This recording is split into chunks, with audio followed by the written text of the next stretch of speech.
Hi mga ka-YouTubers, nandito na naman po tayo sa isa sa mga pinaka-paboritong pasyalan dito sa aming lugar sa Bulusan, na pansamantala po itong sinarahan dahil sa yun nga, nagkaroon po ng pandemic at maraming protocol at mga patakaran na pagbabawal.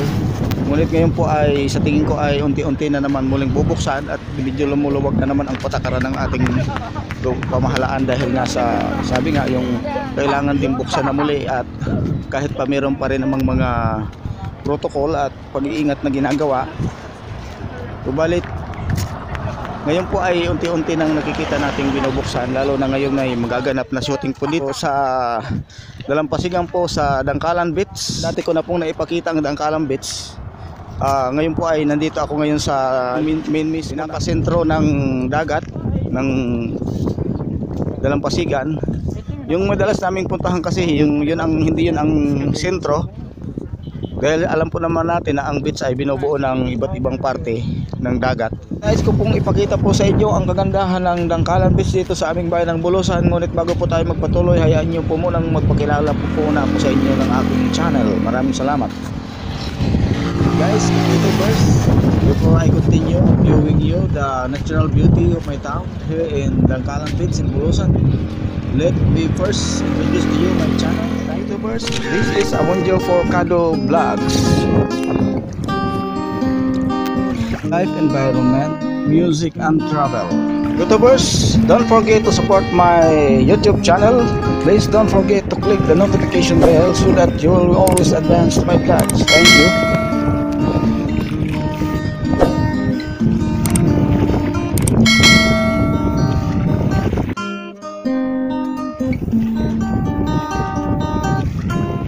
Dahil yan po ay mahaba.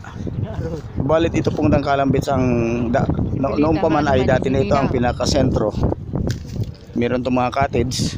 Ayan po, meron po tayo makikitang ambulansya, mga private na sasakyan, dahil po merong mga artista po ngayon dito, katulad ng isa na sikat na walang iba si Miss Pileta Corrales, at iba pong mga baguhang sikat na artista na magkagaganaping shooting dito.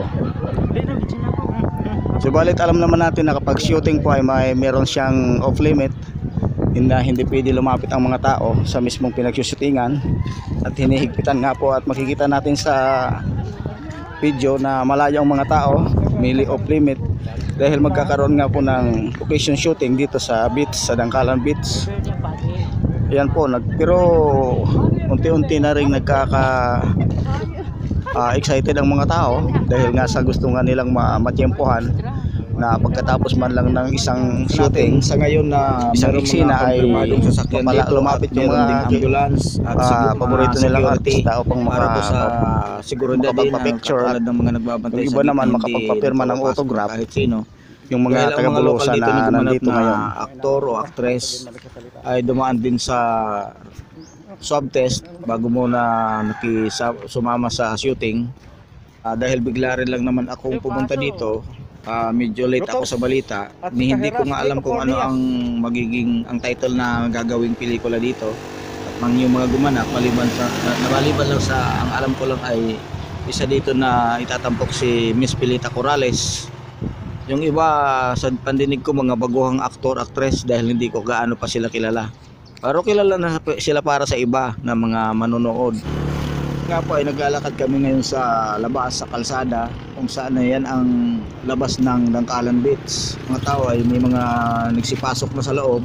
Makikita natin dito yung mga private na sasakyan, mayroong ambulance parang paghahanda, pero may nagbabantay sa gate na guard na nagtatanod. Bawal din magpapasok. Siguro meron ding mga VIP din, at saka siyempre dahil nga sa higpit pa rin ang protocol na hindi naman pwede lumapit sa shooting, at saka nagkaroon ng swab test yung mga maaaring makalapit sa artista.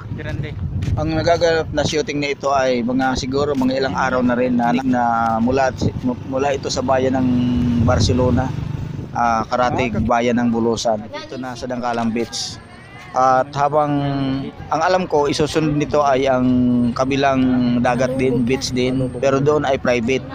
na tinatawag dito na sa Villa Celeste, doon sa bandang north pa dito. Mga ka-YouTubers, makikita nyo po ang kapaligiran, ang palibot ng Dangkalan Beach. Nakikita nyo, di ba po, malawak at napakalinis lang ng paligid. May mga cottage para po sa mga hindi taga rito na nais pong makita. Yan po, pinapakita ko rin po yan.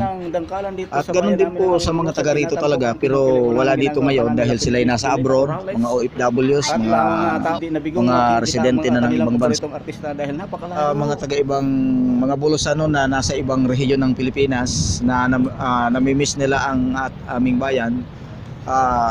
Tingnan nyo po, nandito na ang ating Dangkalan Beach. Nagbabadya na ang tag-araw, ang tag-init, ang summer. Sa mga nais po umuwi kapag maluwag na po ang mga patakaran, na ang alam ko ay muli nang magbubukas na naman uli ang Dangkalan Beach. Pero sa ibang resort, ang narinig ko na bukas na rin talaga. At sana nga mas lumuwag na nga para bumalik na naman ang sigla ng mga resort. At siyempre kasama na rin po ang ibang mga bagay tulad ng transportasyon at mga nagdinegosyo, mga hanap buhay ng mga tao, dahil nakasalalay talaga yan sa transportasyon lahat. Kita nyo yung mga bata at mga ibang matatanda rin na parot pa rito, pag-alagala sila, nagbabaka sakali na makita ng malapit yung mga artista. Subalit hindi talaga pwede yan dahil sa shooting merong limit talaga, ang off limit, dahil siyempre hindi pwede marinig yung ingay nila, at yung iba naman hindi naman pwede makita sa video, sa mga yung kanilang ginagawa sa shooting. Bawal yun. Hanggang doon lang talaga sila sa tabi kung saan sila nakapwesto. Pero nag-aabang talaga sila sa tuwing matatapos yung set, yung location sheet, yung shooting. Pagpapunta sila sa tabi pag natatapos, na tuwing gumagalaw yung mga artista papunta sa tabi ng dagat. Ako naman ay dahil nagtagal naman ako sa Maynila, kaya marami na rin po ako nakitang artista sa personal, sa kanilang mga concert, sa mga mall na nagmo-malling din, sa mga film festival, mga parade ng mga film festival, at saka pagpo-promote nila sa mga mall.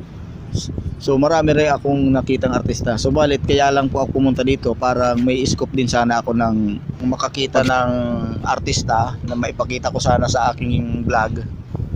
Pero dahil nga sa meron pa akong ibang pupuntahan, nagmamadali, so hindi ko natapos yung shooting para sana pagkakataon lumapit yung mga artista kung tapos na yung shooting. Yung iba daw ay nakapagpapirma sila ng autograph, meron din namang nakapagpa-picture kay Miss Polita Corrales at sa iba pang mga gumanap na aktor, actress dito. Pero dahil nga ang isa ko pang layunin na maipakita ko lang na talagang posible na magbukas ang Dangkalan Beach dito sa aming bayan sa Bulusan, dahil nga doon sa nakikita nating patunay na yan, pinagshootingan na, at saka yung tao ay binuksan na rin sa ibang mga tao ang beach. At sana nga mabuksan na itong beach na uli dito ngayong darating na summer. Kaya nga nasabi ko kasi na maipakita ko ngayon, dahil kasi sa nagdaang halos isang taon na pandemic, hindi kami nakakapasok dito sa pinaka main beach. Mahigpit po talaga.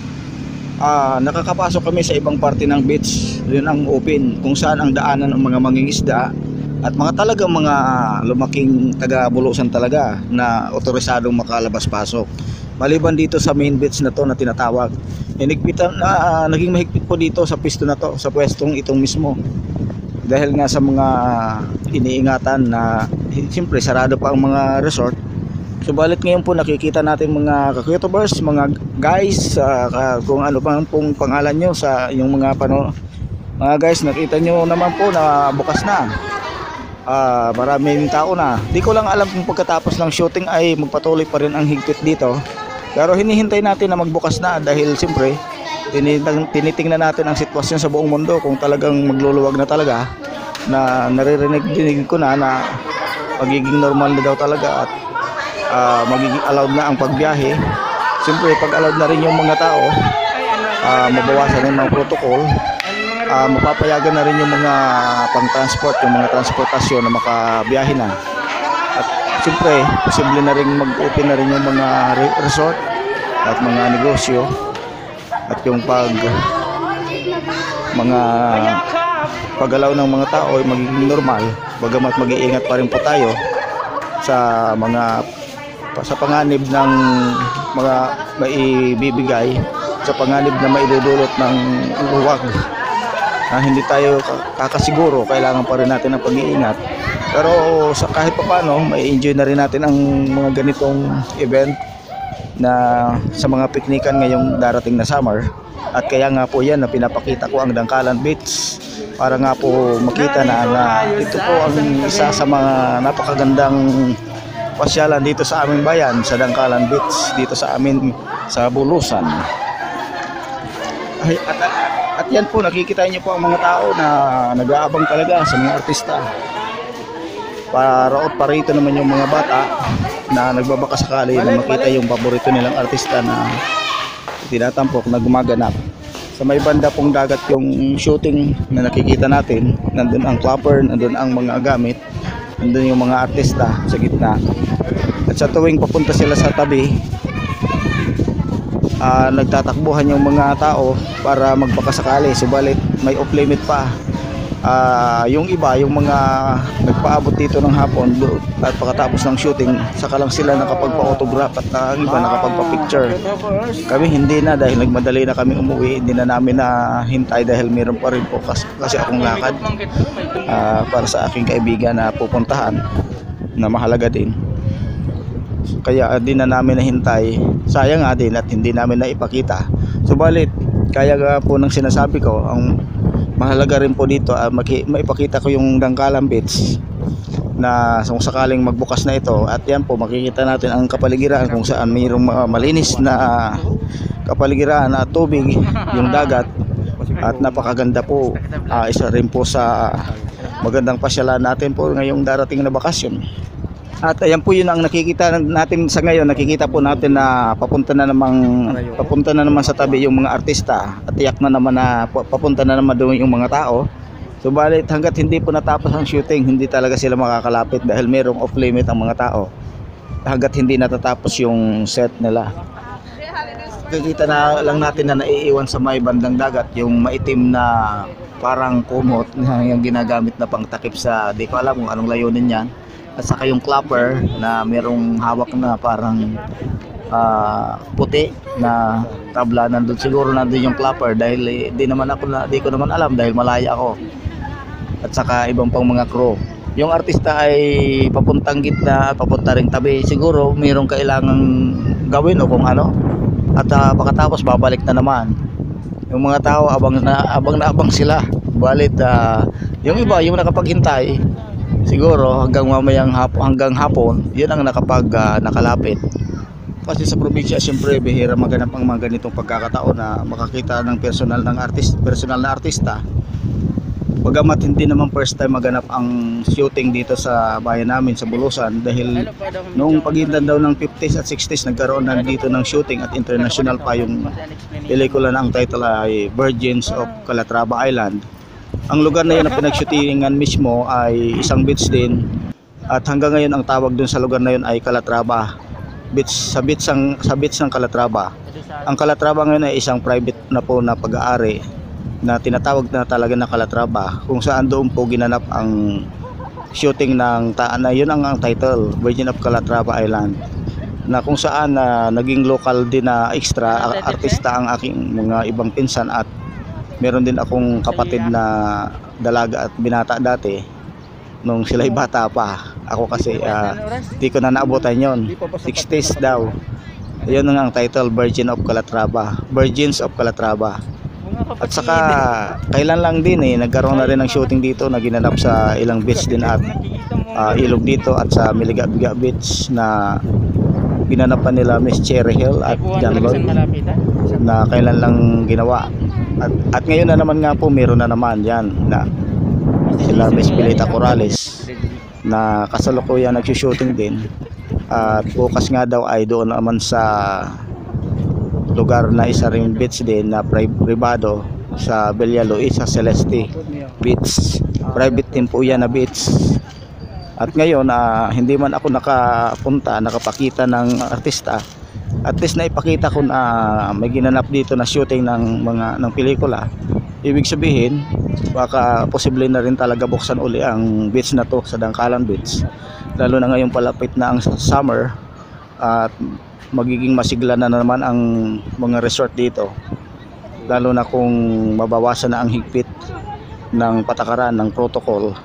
At sana nga yung COVID-19, yung pandemic, maging yung variant ay humina na, mawala na, at muli na namang mabuksan ang mga transportasyon, mga negosyo at turismo sa ating bansa. Mga ilang buwan din po, halos 1 year na, hindi lang buwan kundi isang taon na po sarado ang beach na to dahil hinigpitan talaga simula nung ang pandemic.